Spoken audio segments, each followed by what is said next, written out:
Hello, this is Self-Made Mind, and I'm Jeff. Today we're going to experience and talk about PTSD. And for those who don't know what that means or haven't experienced it, PTSD is post-traumatic stress disorder. Now, I suffer from this, and I was diagnosed just out of the military as well, along with bipolar. I told you that in another video. PTSD is really something that only 8% of the population, U.S. population, experiences. So it might be a small portion. That's still quite a bit of people, if you think about it. It's too many. And what happens, some of the symptoms is, well, before we get to the symptoms, I should say, the big definition of this is that it's caused by traumatic, well, in the name itself, traumatic,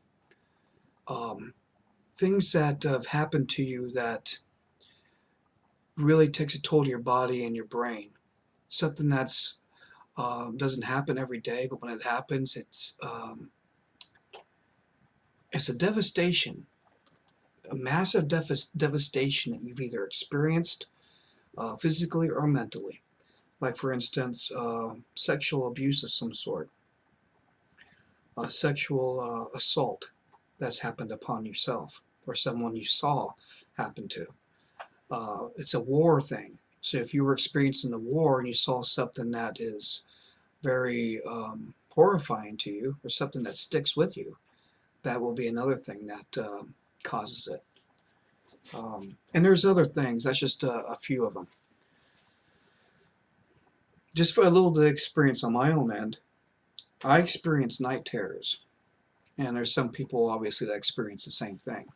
My night terrors take me into a different world that is nothing but chaos in my head. I'll be sleeping normally, I'll be going to bed normally, and then just a few hours later, I'll just wake up in cold sweats and tears, find myself on the floor, just absolutely horrified for whatever reason. I've experienced either the terror that I experienced before in real life, but it was in a dream form, and it takes everything out of you. Luckily, my wife, and she's experienced a number of these with me, has been there to help me through it. What are the other symptoms? Well, there's moodiness. There's extreme moodiness. In other words,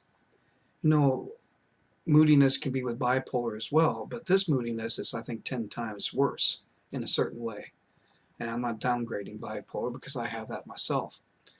But it's a different mood. It's almost like an anger. It's a severe anger towards anyone around you.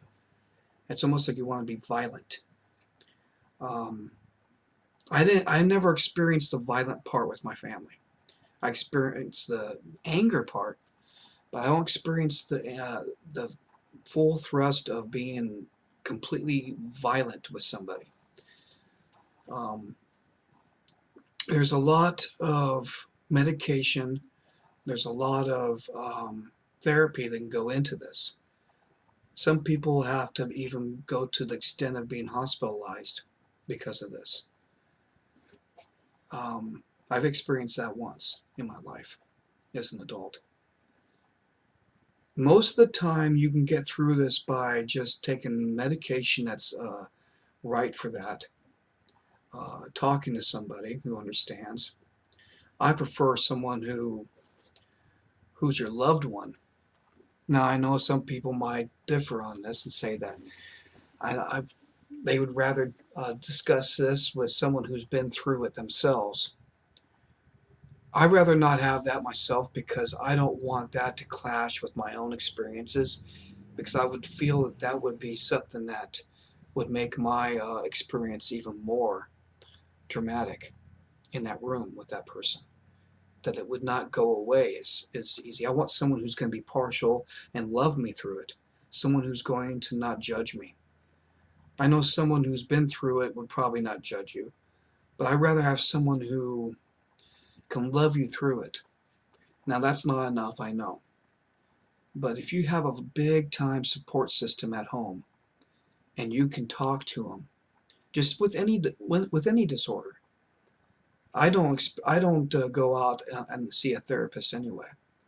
It's financial, first of all. Secondly, it's far from where we live currently. So there's two things that just doesn't get us to that point. I haven't experienced night terrors as often as I used to. Probably once a month, if that, anymore. So I don't advise everybody to just stay home and just seek their family for support. If it doesn't work, go to a therapist, get the medication, because there is proper medication and therapy for that disorder all by itself. They have medication and therapy, I'll say this again, for that disorder alone. If that's what you're looking for and that's what you have, you can get through this. We all feel alone when we get into a dark spot in our life and have things that kind of mess with our head. You know, I've got multiple things. I know there's people out there that got less than that, and there's people that got more than that. But the common thing that we all have is a support system. Now, granted, there's going to be people out there that don't have a support system and are experiencing this all by themselves somehow, whether they're homeless or whether they just don't have that family member that can help them, or the money to do so. And I can only imagine how scary that would be. But again, I'm going to reiterate, 8% of the U.S. population experiences this. Again, it's not a staggering amount, considering the fact that there's probably, 3 billion people. I want to think there's 3 billion people on the U.S. alone.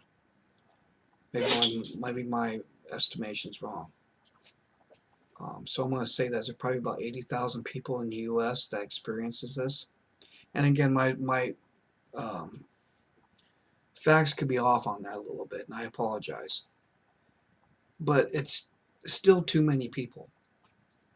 Still too many people. 8% of the population is still too much. I'd rather see no number for disorders. 0. But obviously that is not going to happen. If there's any questions anyone else has that's watching us, please feel free to make a comment. Subscribe and push the like button if you want to see more content. I'd appreciate that. Again, I just reiterate that we're not alone in anything that we do and anything that we encounter. We can get through it. I want everybody to be safe out there, be good to yourselves, and we'll see you next time. Thank you.